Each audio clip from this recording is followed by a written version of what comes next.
Apostle Doris Johnson is a woman of God, a community leader, an education leader, a former substitute teacher, and now one of the candidates for the Charleston County School Board to represent District 8. I talk one-on-one with Apostle for this edition of Quintin's Close-Ups. And if you haven't already, subscribe to my YouTube channel and like Quintin's Close-Ups on Facebook. Apostle Doris Johnson, welcome to Quintin's Close-Ups. Good morning. Thank you for having me. Well, you're very welcome. I know that you are a John Island resident, and of course, you are a woman of God as an apostle and a huge community leader. Tell me, who else is Apostle Doris Johnson? I'm just a servant. That's all I am. That's one word, just a servant. So tell me, obviously you're an apostle, a servant, and a John Island resident. Why do you want to serve on the Charleston County School Board? It wasn't something that I ventured after. I was asked about it. Of course, I laughed. You can't be me. So I was asked to pray about it, and I did. And so I felt this is where I'm led at this particular time. Speaking of this time, as Apostle Doris, It's okay. What's the current representation, as you see it right now, on the Charleston County School Board? As I look at the Charleston County School Board, I recognize that each person operates in the area where they perceive they're operating in. And I make it a point never to criticize something that I have not been in. It's easy to criticize something if you're not in it. And so that's my take on it. I'm not in it to badger or to belittle where they are because I'm not in it, if that asks your question. And as Apostle, let me ask you this. I know that you obviously have a lot of experience in the community, and obviously you do a lot of work for God, of course, and we appreciate that. But let me ask you, what educational experience or background do you have? I've served as a substitute teacher. I've served as a teacher's assistant. I've had my own daycare.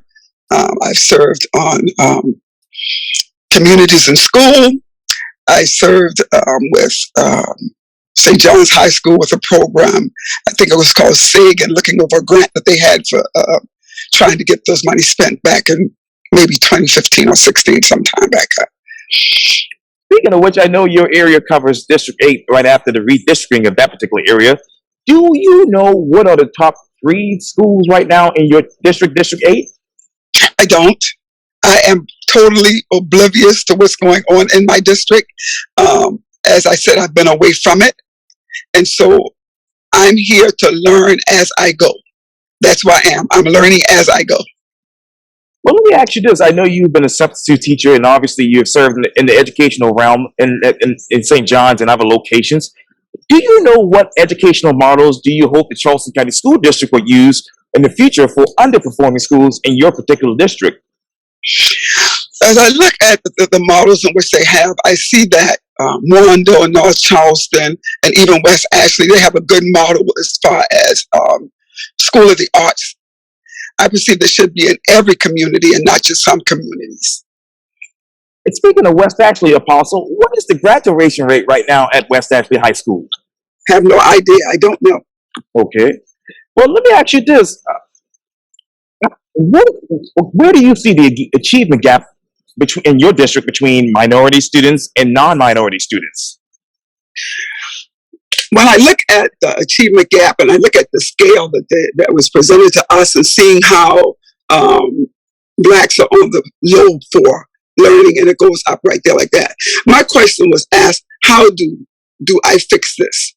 I can't fix it as an individual. I cannot fix it. I perceive the only way anything can be fixed is to sit down, talk about the problem, and address the problem, and stop playing with the problem. It's very difficult to teach someone if they're not willing to learn. It's difficult to, if I can look at, all I know is candidacy. As I look at that scale, yes, ma'am, and seeing where Blacks are on that scale opposed to minority whites and coming up the scale, there is a problem. There's a great problem. How do we fix that problem? How do we help teachers fix that problem? There's only one way I perceive to look at it, and that is to address the problem as to why. And if we can answer the why, we can serve how to fix that. Well, let me ask you the obvious. Why is this the problem right now in 2022? The problem is there's no disrespect. There's too much disrespect in the home. The children go to school with a bad attitude. They disrespect the teachers. The teachers try to address them. It's a problem if there's too many infractions against that school. And so then now there's a principal-teacher problem because no principal wants his school to look bad. No parent wants their children to go to a school that's failing. And so the bottom line is we have to address the problem. Why are you misbehaving at school? Why are you misbehaving at home? And then to go to school and abuse the teacher, and the teacher's not getting any respect from other teachers and principal, and we wonder why that teachers are walking away from jobs. I perceive that it's a lack of respect, and we don't want to deal with it because we don't want to offend a particular group. Truth hurts, but truth will work if we fix it, if we address it. And Apostle, you know, when I attended Burke High School back in the late 90s, I know the day before it was taken out, they had a lot of trade schools. If you could bring back trade schools and trade programs today to the District 8 area, what would you bring back? Oh, trade school. The children this day, they are all into electronics. Everything is electronics. And I don't have a problem with electronics. I've got a problem with you can't read. I got a problem with you don't know how to write. Trade school, they had carpenter school back then called shops. You know, they had electrical things, hands-on life skills, home economics, you know. I was in home economics class, you know. Back then, in the home economics class, where I came from, they would have a fashion show. Whatever you sold, you were going to model it. So if you knew you had to put it on, you were going to do a good job with it. So yeah, trade schools is necessary because everybody's not college material, but everybody needs some kind of a trade. And Apostle, what problems do you hope that the school district and the school board will help to solve as far as the teachers are concerned? I think the only way it could be resolved, honestly, and I go back, and I know I'm redundant, I go back to the same place of let's sit down, let's talk about it. Because before it gets to that school board, in that classroom, the community is not there, the parent is not there, teacher, student is in there. That's who's there. And we have to somehow bring a relationship between student and teacher. I know when I was in the school system, years ago, when I was in the school system, and candidacy, if there was a teacher, if a math teacher had a problem with a student, and that English teacher and that math teacher were close friends, and that child gave that math teacher a hard time, that child was signaled out in the English class based on friendship. Those are things that I saw that was not right. What else did I see that was not right? I see children who were disrespectful, and I would write them up. You know, they used to call me like a rock. So I was prudential. I was hard. That's what they used to call me. But this is what I know to be true, Quintin. Every child is created equal. Every child has a right to learn, and every child has a right to be respected. Because the same way as there was teachers that didn't, students that didn't respect, there were also teachers that didn't respect. We have to bridge that gap by coming together as a people for all children. So when our focus is on this percentage of Black children not reading on grade level, there's also an Hispanic child, a white child that's not reading on grade level. So we're keeping our attention here while these children escape. They get through. No child should get through. How do we fix it? We be honest and sit down. No, I'm not going to tolerate your child coming to class disrupting the class. I have children. Right. This is what I said to my children. You might not want to learn, but you will not go to that school and disrupt somebody else. If a teacher have to spend 15 minutes to bring discipline to that classroom, that's 15 minutes loss of instructional time. It can't happen. It can't happen. We have to come together and be honest and say, hey, this is the problem. How are we going to fix it? The parent, the teacher, the principal, the board, all have to be saying the same thing without controversy. That's togetherness. And Apostle, let me ask you, what other gaps should we be bridging right now when it comes to students, parents, teachers, and the school board? Other than that gap of not being able to read, that gap of not being able to understand English, because there's a problem here. You know, you got children who speak Spanish, but we got to make it happen. How? I go back to communication. Communication is the key. That's what I know to be true. We got to talk. And let me ask you that, what else would you communicate on the school board if you were to be elected, say, in November? I would say this. Let us focus on our purpose. Our purpose is the students. That's our focus. Let's focus on what we could do to make that student better. A lot of students have mental health issues. I didn't know that my granddaughter had a mental health issue until COVID came. And she had to be on the computer at home. That was good for some child, but it wasn't good for her. It brought her in a place of depression, had to get her some counseling, had to do. That's how we're going to bring that. I would like to bring that to the board and say, let's focus on, if it's a mental health issue, let's fix that. If it's a reading issue, let's fix that. If it's whatever the issue is, to better the child and the teacher. That's my focus, the child and the teacher. Yes, ma'am. And let me ask you this, Apostle. You know, growing up in the 90s, a lot of people didn't have, they didn't know anything about mental health back then, and that was not an issue back then. But now, here in 2022, what are those other mental health issues that you see among students and other people? I see disruptive behavior. That's what I see the most. Withdrawn, don't want to talk, easily angered. That's what I see. And I see the only way to fix it. And we can't fix everything. As I was attending the different sessions and surveys had going on, and I always talked about the top 3 things that was important. And all fell at the same time, almost in every 3 areas, was reading. In every area fell back.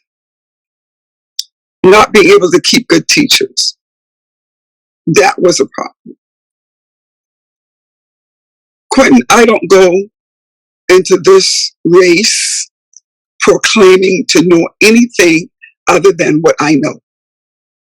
And what I know is that every child can learn, maybe not on the same scale, but every child can learn.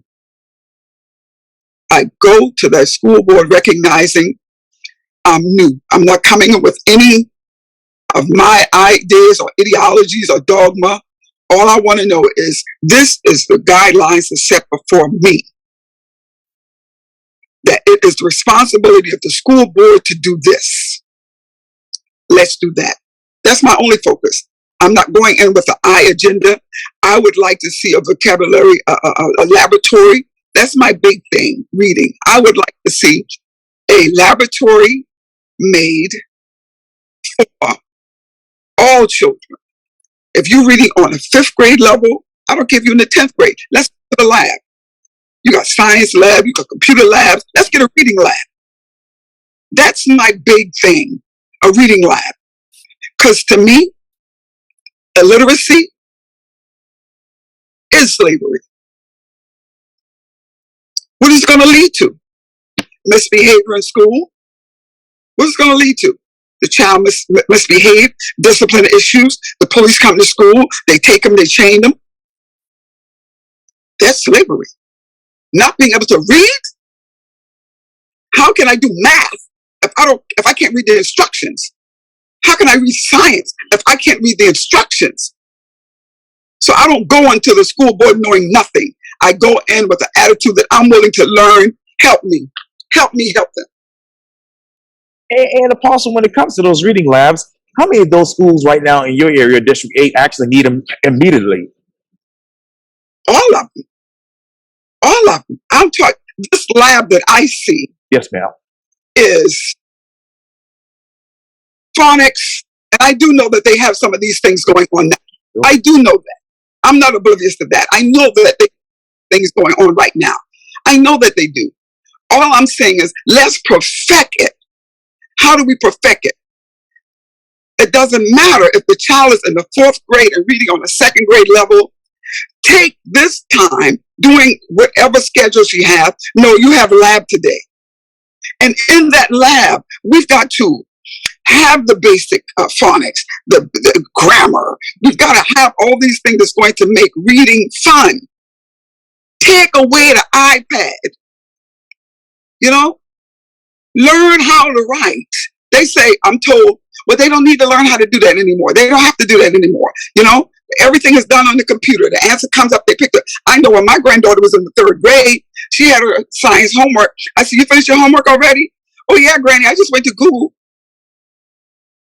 and got that. I said, no, ma'am, give me this computer away from here. Give me that, give me that. These children are smart. They know how to operate electronics, but they cannot write their name. They cannot. I'm sorry. That's where I'm at. And Apostle, where do you see all of this heading in the next 5 years if something's not done? Corruption. Corruption. And more corruption. More dropout. More discipline problems. And I am grieved about it. Because when you misbehave in school, they're going to call the law. I worked in prison ministry for over 25 years. Okay. I've been on death row. I've been in juvenile. Okay. That's what I do. I volunteer chaplain in that arena. Okay. So when I'm in juvie and I'm talking to these 12, 13-year-olds in juvenile, okay, can't read. Here goes a little 15-year-old for larceny. He's a, you know why? Because he went to bar, he stole some food to feed his little sister. And he asked me, well, Pastor Doris, is it wrong to steal food for my sister? Sir, it's wrong to steal. You at 16-year-old, 15-year-old, 14-year-old, you shouldn't have to try to figure out how you're going to feed your little sister. So you ask, what's going to happen? They just built a new juvenile system that I had an opportunity to walk through on. With more beds. What is that saying? Statistics says that, and this was a couple of years ago that I was in this, that they said, by the time a child gets to 4th grade, they already know how many prison facilities they have to make. 4th grade. What's going to happen? If we don't do something? Maybe you answer that question, Quintin.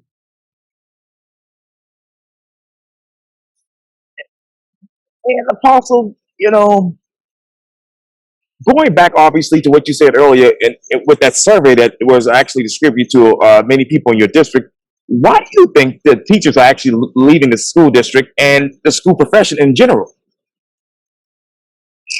I know that pay has to do with it, but I believe it's more than pay that is not being said.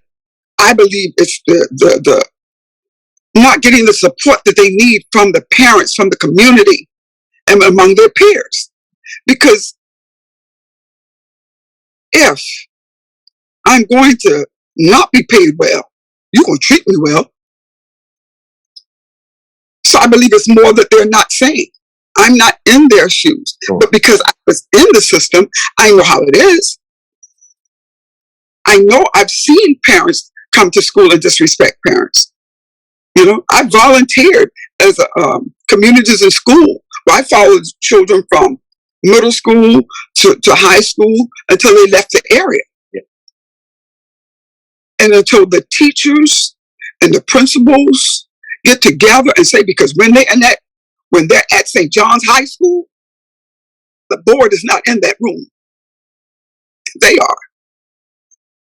And they've got to be honest and say, okay, Doris Johnson, you have a problem. We have a problem with your granddaughter. She's coming to school late. She's disrespectful. She's not this, she's not that. That's Doris Johnson's problem, to fix that child, to make sure that child does it. So if that child disrespects her grandmother, you think she gonna respect some teacher? Is that teacher, is she supposed to accept that kind of disrespect? He should not be able to accept that kind of disrespect. No. I believe that's what it is. I really believe it's more than the pay. I believe it's not getting the support that they need